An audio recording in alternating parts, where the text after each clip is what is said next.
Saya sering cerita ke santri-santri saya, setiap saya pengajian diundang orang di mana-mana itu saya mesti istighfar.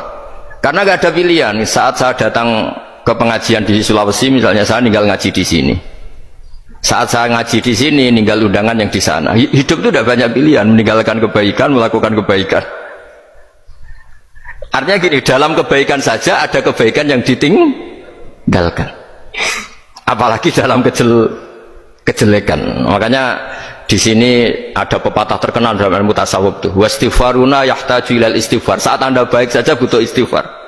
Bapak saya kalau guyon gini, Mas Sofyan, ada imam istiqomah jadi imam masjid sampai tua sampai batuk-batuk, itu bagus istiqomah, tapi itu masalah kata bapak, akhirnya nggak kaderisasi kan?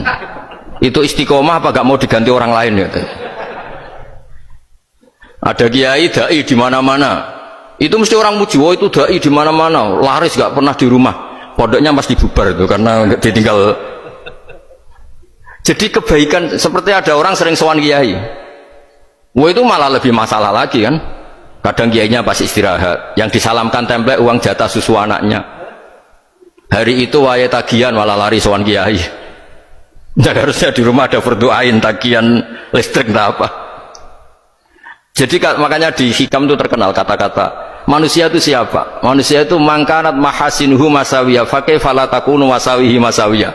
Manusia itu orang ketika baik saja salah, apalagi pas salah. Coba saya misalnya pidato begini, di atas panggung saya orang alim pidato nasihati orang. Di saat yang sama seperti yang Mas Wildan tadi ada agak sopannya. Di situ ada mungkin orang yang lebih sepuh timbang saya. Masa lebih muda kok di atas? Yang di bawah lebih tua. Ada tidak sopannya?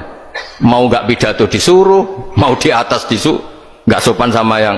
Tapi misalnya yang paling sepuh pidato nggak pernah ngaji kok pidato terus gimana? Artinya ketika kita baik saja ada salahnya, apalagi pas salah. Sebab itu ajaran Rasulullah itu suruh berdoa Rabbana dzolamna anfusana. Sebelum minta itu merasa, ya Allah kita ini mendolimi diri kita sendiri. Karena dalam pilihan-pilihan itu pasti ada salahnya.